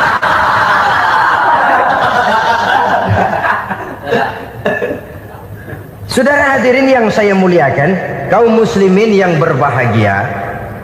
Jadi dengan demikian, maka jangan menghilangkan Allah. Kita, ajaran pokok dalam Islam adalah ajaran tentang tauhid. Nah, tauhid ini menyangkut mengesahkan Allah baik di dalam zatnya, baik di dalam sifatnya, baik di dalam perbuatannya, baik di dalam beribadah kepadanya. Tauhid dalam ibadah itu ada. Tauhid dalam zat artinya zat Allah itu tidak tersusun, tidak terdiri dari bagian-bagian yang bisa pecah-pecah. Ya seperti kita ini kan ada kepala, ada kaki, ada tangan. Allah tidak tersusun zatnya dari bagian-bagian. Esa zatnya tidak bisa dibagi-bagi. Esa sifatnya artinya Allah itu sifatnya tidak pernah berubah. Sejak dahulu sampai sekarang Allah itu cinta kepada orang beriman yang melakukan kebaikan. Dan Allah benci kepada orang kufur yang melakukan kejahatan. Mustahil satu saat Allah berubah. Orang kufur yang berbuat kejahatan didemenin, orang mukmin yang berbuat kebaikan dikeselin. Misalnya tahun 2000 Tuhan giliran jengkel sama orang mukmin. Itu mustahil. Dia esa di dalam sifatnya. Lain dengan sifat kita manusia. Sifat kita ini kan relatif. Ada saatnya kita senang, lain saat yang kita senang betul kita caci maki.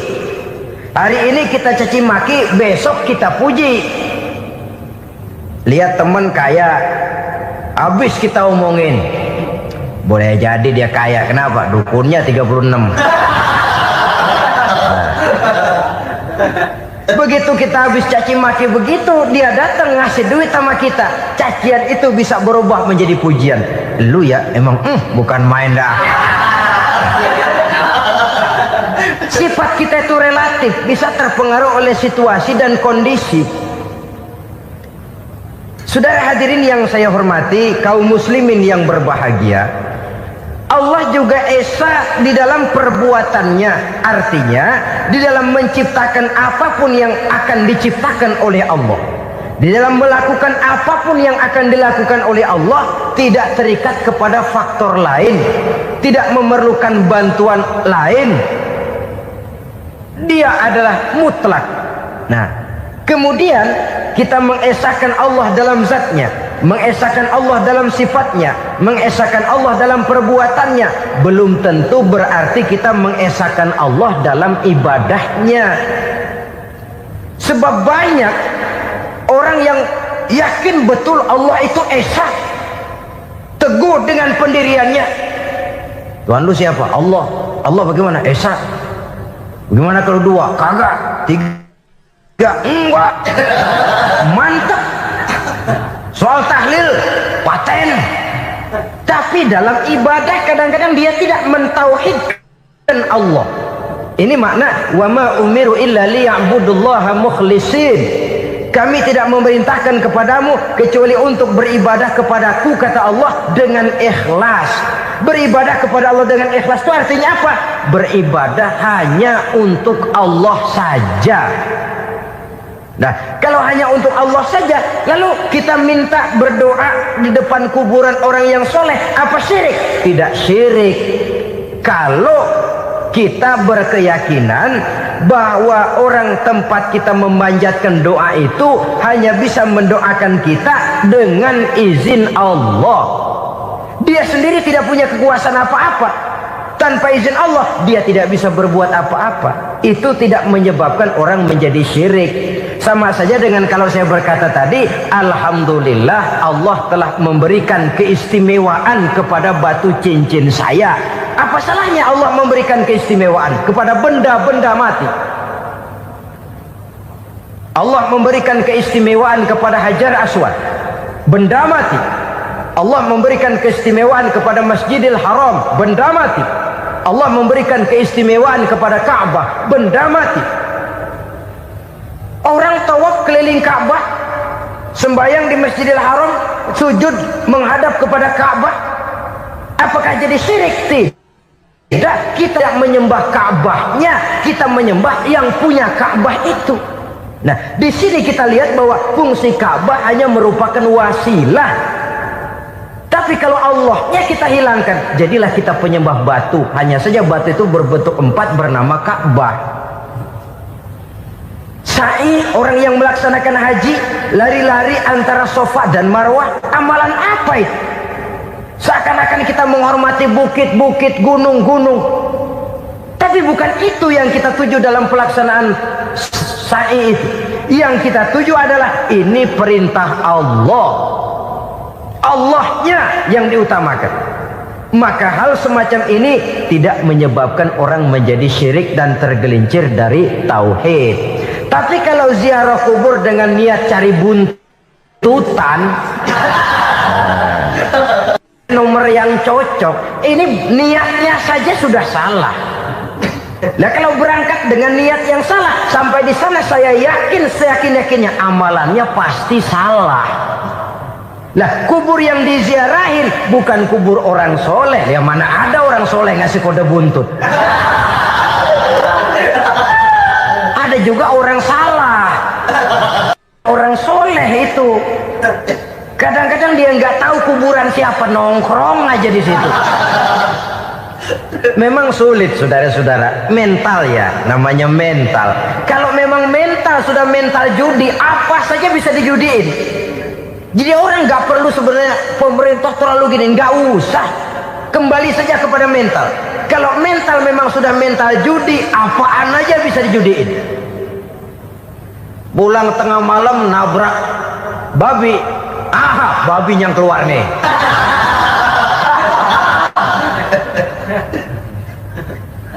Mobil lewat, nomornya bisa dijudiin. Bajai lewat, bajai bisa dijudiin. Mental. Kalau memang mental sudah mental judi, apapun saja bisa dijudikan. Saudara hadirin yang saya muliakan, lalu bagaimana dengan dukun? Ya, saudara hadirin, pergi ke dukun hakikatnya sama dengan pergi ke dokter.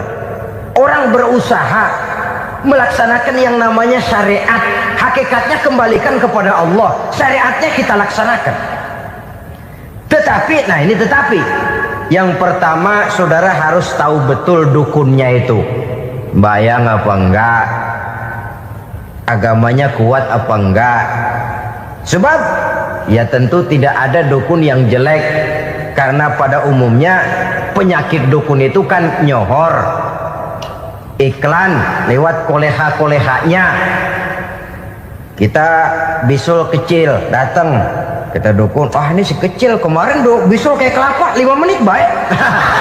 5 menit padahal kemarin kagak ada yang datang. Diolah sedemikian rupa supaya orang mantap. Jadi jangan asal sembarangan. Kadang-kadang lihat potongan dukunnya aja kita ngeri. Mukanya sudah klemot, nggak pernah tersentuh air wudhu. Jangankan air wudhu, mandi aja jarang.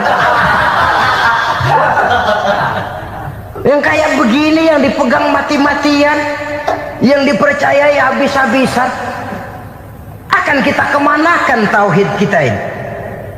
Apalagi kalau perginya sudah dengan niat mencari nomor yang jitu. Itu saya katakan lagi tadi, berangkat saja sudah dengan niat yang salah. Orang berusaha silakan. Sama juga kita ke dokter. Oleh dokter kan setelah diperiksa penyakit kita, lalu dianalisa, oh ini penyakitnya ini. Kemudian diberikan obat. Lah, obat itu kan tentu ada aturan minumnya tuh. Yang kapsul ini sehari 3 kali, yang tablet ini sehari 2 kali. Kalau kita minumnya kelebihan, overdosis namanya.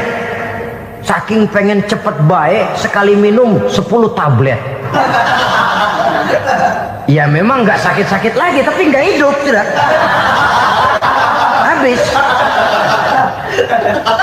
Kita pun dalam melaksanakan amalan hidup beragama begitu. Saudara datang kepada kiai, orang-orang soleh, meminta amalan, wiridan, itu jangan sampai overdosis. Tidak sesuai dengan kemampuan pribadi. Wong masih SD sudah minta matematika kelas SMP, celeng. Baru SMP sudah minta diajarkan filsafat kelas perguruan tinggi, semaput. Kenapa? daya tampungnya nggak kuat. Emang ukuran secangkir, minta di sini seember, ya luber. Lebihnya nggak cukup. Kenapa? Yang diberikan, yang diamalkan tidak sesuai dengan makomnya, tidak sesuai dengan kemampuan yang ada pada dirinya.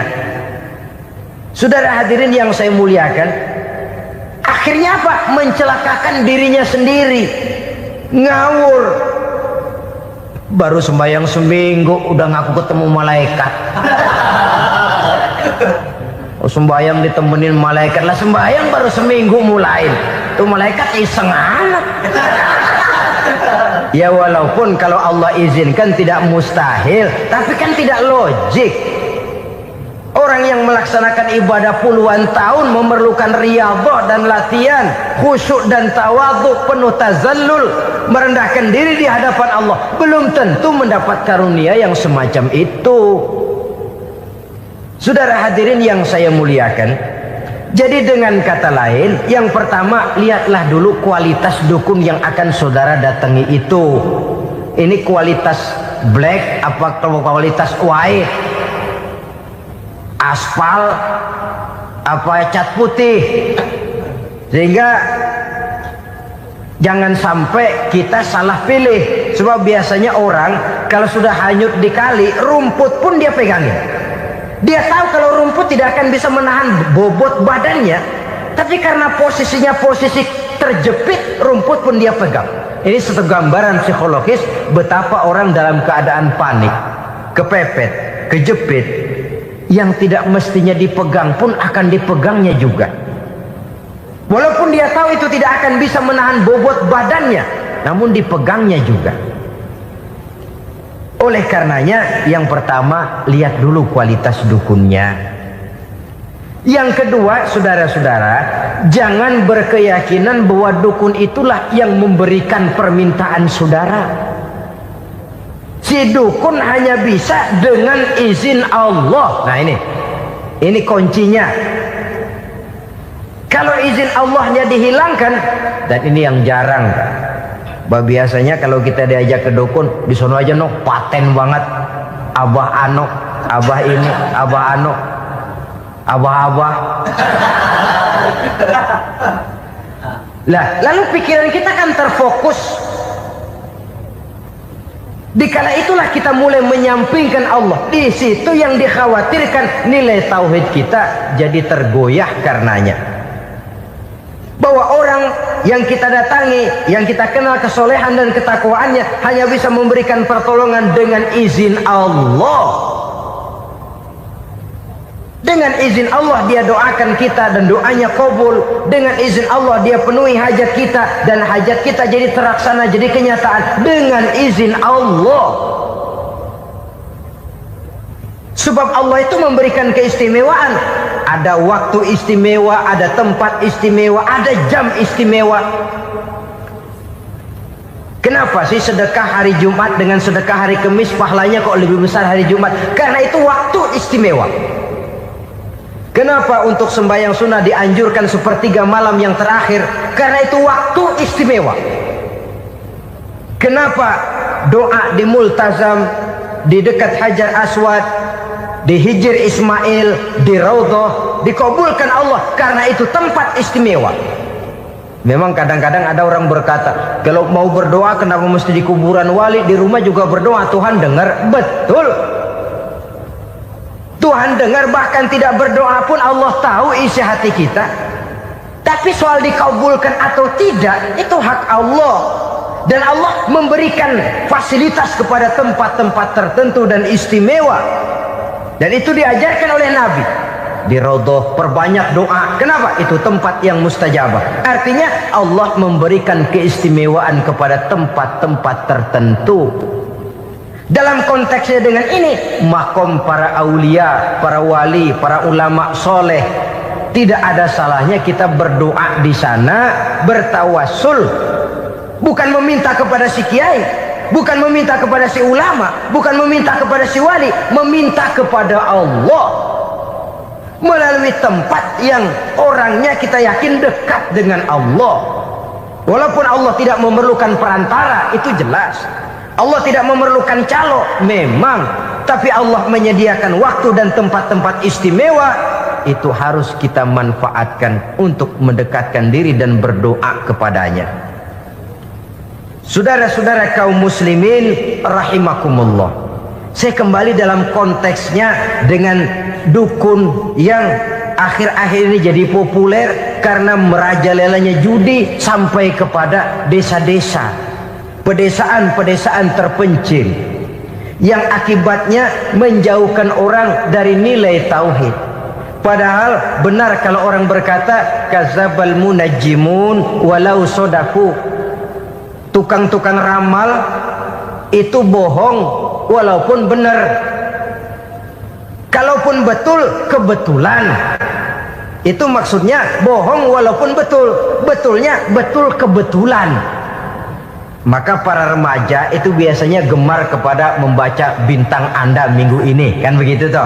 Nah, apa Aries, apa Virgo, apa Leo dan sebagainya, dan itu memang menarik untuk dibaca. Rezeki sebelah kulon, asmara anget.